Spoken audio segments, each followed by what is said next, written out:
Filmmakers, here's how to get your project funded.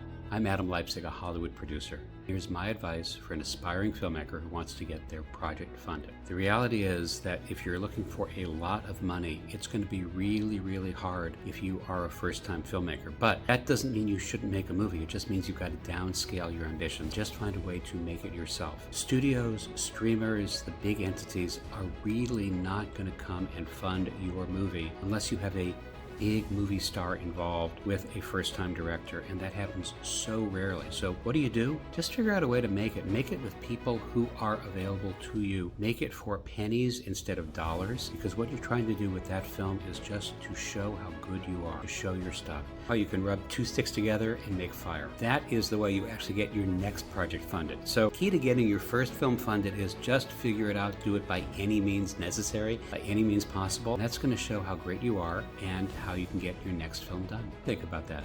What are your thoughts? Leave them in the comments below. Follow for more.